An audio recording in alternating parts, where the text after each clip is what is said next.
In the name of Allah, the most beneficent, the most merciful. پچھلی video میں نے آپ کو بتایا تھا کہ حضرت آدم علیہ السلام کو جو نام تعلیم کیے گئے تھے ان کے حوالے سے ہمارے بزرگوں نے جو کچھ لکھا ہے وہ بڑا عجیب و غریب سا ہے، کیونکہ ایک ہمارے P H D doctor professor نے لکھا کہ وہ دنیا میں استعمال ہونے والے برتنوں کے نام تھے جن کی وجہ سے حضرت آدم علیہ السلام کو عظمت نصیب ہوئی، اور اللہ تعالیٰ نے فرشتوں کے اعتراض کو دور کیا جس میں انہوں نے اعتراض کیا تھا کہ یہ انسان تو وہاں پہ فساد پھیلائے گا اور لہو بہائے گا۔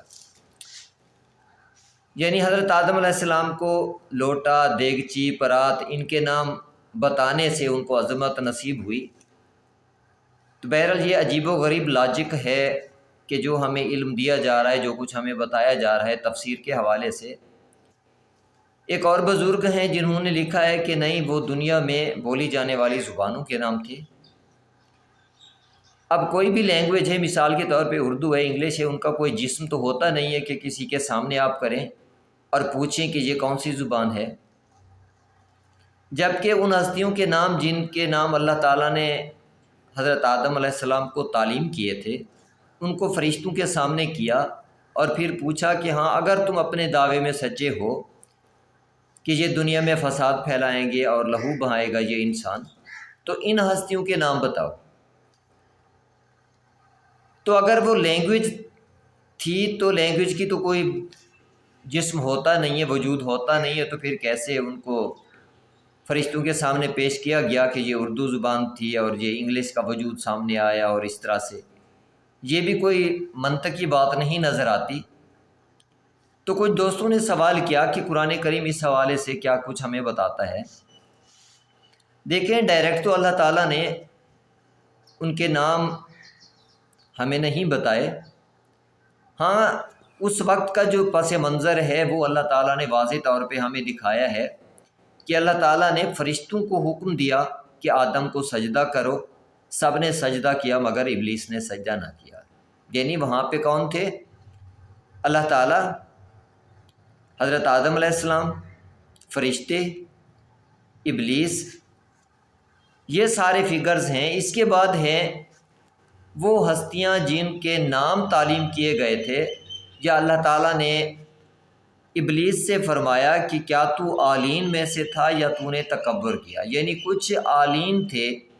اللہ کی کوئی اعلیٰ ہستیاں تھیں جن کو سجدے کا حکم نہ تھا، باقی سب کو سجدے کا حکم تھا کہ آدم کو سجدہ کرو۔ تو ان عالین کے حوالے سے اللہ تعالیٰ نے انڈیکیٹ کیا ہے کہ وہاں پہ عالین بھی تھے، لیکن ابلیس نے اللہ تعالیٰ سے جب مہلت مانگی اور کہا کہ میں بھی انہیں اسی طرح ورگلاؤں گا جس طرح سے تو نے مجھے گمراہ کیا ہے، لیکن میں تیرے ان مخلص بندوں کو نہیں ورگلا پاؤں گا۔ یعنی شیطان نے وہیں پہ اپنی ہار مان لی ان عالین کو دیکھ کے، ان ہستیوں کو دیکھ کے۔ لیکن جو لفظ استعمال کیا اس نے، الا عبادک منہم المخلصین کی بات کی اس نے کہ تیرے مخلص بندوں کے علاوہ میں سب کو ورگلاؤں گا، تیرے خالص بندوں کے علاوہ میں سب کو ورگلانے میں کامیاب ہو جاؤں گا۔ تو قرآن کریم کو اگر ہم دیکھتے ہیں تو مخلص بندوں کے حوالے سے جو اللہ تعالیٰ نے ہمیں آگاہ کیا ہے، سورہ بقرہ میں ورس نمبر 138 سے پوری ایک ڈیٹیل سٹارٹ ہوتی ہے، انبیاء کے حوالے سے ہے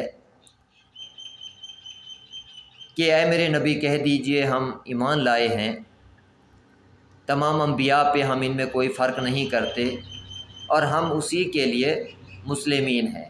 وَنَحْنُ لَهُ مُسْلِمِينَ۔ اس سے اگلی آیت میں پھر فرمایا کہ صبغۃ اللہ ہے، اللہ کے رنگ، اور اللہ کے رنگوں سے اور کیا بہترین ہو سکتا ہے، اور رنگ کس کا خوبصورت ہو سکتا ہے۔ اس کے بعد فرمایا وَنَحْنُ لَهُ عَابِدُونَ، اور ہم اللہ کے عبد ہیں، اللہ کی عبادت کرنے والے ہیں، یعنی ہم صرف اللہ کا حکم ماننے والے ہیں۔ تو کلو یہی مل رہا ہے کہ اللہ کا صرف عبد، اللہ کی عبادت کرنے والی ہستیاں ہی اللہ کو حکم ماننے والے شیطان کا حکم نہیں مانتے۔ لیکن اس سے اگلی آیت جو ہے اس میں مزید کلیئر کر دیا گیا، ایگزیکٹ وہی لفظ استعمال ہوا ہے جو شیطان نے استعمال کیا کہ میں تیری ان مخلصین بندوں کے علاوہ سب کو ورگلا پاؤں گا۔ تو اس آیت میں اللہ تعالیٰ نے فرمایا ہے کل اے میرے نبی کہہ دیجئے، کس سے کہا ہے؟ اپنے آخری نبی سے، یعنی مولا رسول خدا محمد مصطفیٰ سے، کہ کل کہہ دیجئے اتحاجوننا فی اللہ، ہے کیا تم اللہ کے بارے میں ہم سے مخاصمت رکھتے ہو جبکہ وہ ہمارا بھی رب ہے تمہارا بھی رب ہے۔ اس سے آگے فرمایا وَنَحْنُ لَهُ مُخْلِصُونَ،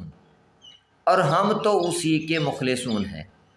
یعنی ایگزیکٹ وہی چیز یہاں پہ بیان کرا دی گئی، اعلان کرایا گیا آخری نبی سے کہ ہم اللہ کے وہی مخلصون ہیں، کیونکہ یہاں پہ جو صیغہ استعمال ہوا ہے نحنو کا، یعنی جمع کا، صرف مولا رسول خدا نہیں، یعنی ہم کا لفظ استعمال ہوا ہے، ہم ہی اللہ کے وہ مخلصین بندے ہیں۔ اس کا مطلب یہ ہوا، یہ تو کلیئر ہو گیا کہ وہ جو مخلصین تھے جن کو ابلیس نے دیکھ کے وہیں پہ اپنی ہار مان لی کہ میں ان کو تو نہیں ورگلا پاؤں گا، ان میں سے ایک نام تو واضح ہو گیا، یعنی مولا رسول خدا محمد مصطفیٰ کا نام ہے۔ اب قرآن کریم جب نازل ہو رہا ہے اور اس وقت یہ اعلان کرایا جا رہا ہے کہ نحنو لہو مخلصون، کہ ہم اس کے مخلصون ہیں، یعنی مولا رسول خدا کے ساتھ کچھ اور ہستیاں بھی تھیں جو مخلصون میں سے ہیں۔ تو اب دیکھنا یہ پڑے گا کہ اللہ تعالیٰ نے کن ہستیوں کے دامن کو پاکیزہ قرار دیا ہے، ہر قسمی رجس سے پاک قرار دیا ہے، ان کے ابلیس سے دور رہنے کا، یعنی ان کی پاکیزگی کا اعلان کیا ہے۔ تو یہ ہستیاں اہل بیت کے حوالے سے ایک اور آیت کیونکہ اس سے ملتی ہے کہ اہل بیت اللہ کا ارادہ یہی ہے کہ تم سے رجس کو ایسے دور رکھے جس طرح دور رکھنے کا حق ہے، اور تمہیں اسی طرح پاک رکھے جو حق ہے پاک رکھنے کا، یعنی شیطان کے رجس سے پاک ہستیاں جو ہیں ان کے حوالے سے اللہ تعالیٰ نے بتایا ہے کہ انما یرید اللہ لیذھب عنکم الرجس اہل البیت ویطہرکم تطہیرا۔ تو یعنی اہل بیت ہی کے حوالے سے یہ چیز کلیئر ہو رہی ہے کہ رجس سے پاک ہستیاں اہل بیت ہیں۔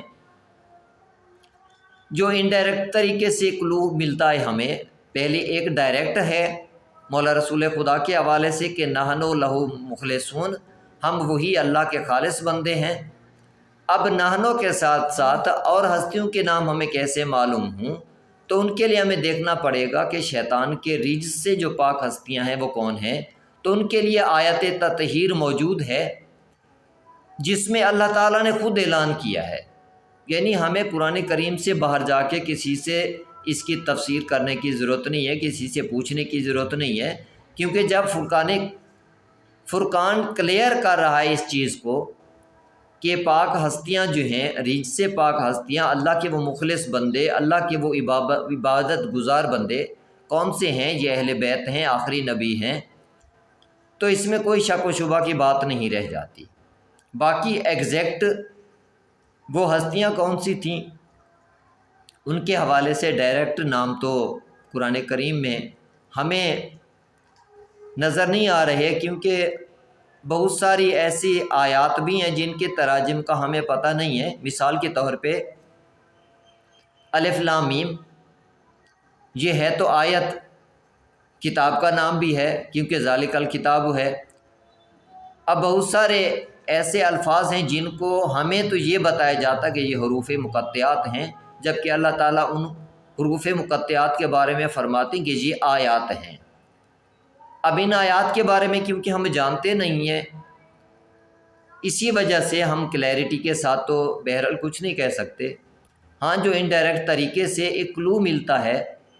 وہ یہی ملتا ہے کہ رسول خدا اور ان کا اپنا گھرانہ جو ہے، ان کی آل جو ہے، وہ مخلصین میں سے ہیں، اللہ کے وہ خالص بندے ہیں، تو اس کا مطلب ہو سکتا ہے کہ انہی کے نام تعلیم کیے گئے ہیں۔ بہرحال یہ ریسرچ کی بات ہے، سوچنے کی بات بھی ہے، کیونکہ یہ سوال تو تب پیدا ہوا جب میں نے ماسٹر لیول کی بکس میں گریجویشن لیول کی بکس میں اس قسم کی چیزیں پڑھی ہیں اپنے ان بزرگوں کی کہ وہ جو نام تعلیم کیے گئے تھے وہ برتنوں کے نام تھے یا دنیا میں بولی جانے والی زبانوں کے نام تھے۔ اسی وجہ سے میں نے تھوڑا اس پہ ریسرچ کی تو مجھے پتہ چلا انڈائریکٹ طریقے سے یہ کچھ مجھے کلوز ملے ہیں، کیونکہ یہ معاملات خدا کی پاک ذات سے ریلیٹڈ ہیں، اس لیے ڈائریکٹ کچھ بھی نہیں کہا جا سکتا۔ میں تو استغفار کرتا ہوں اپنی طرف سے کچھ بھی کہنے سے۔ بہرحال اس پہ ریسرچ مزید ہو سکتی ہے، آپ بھی اس پہ ریسرچ کریں، ہو سکتا ہے یہ چیز کلیئر ہو جائے۔ اللہ کے امان میں رہیں، اللہ حافظ۔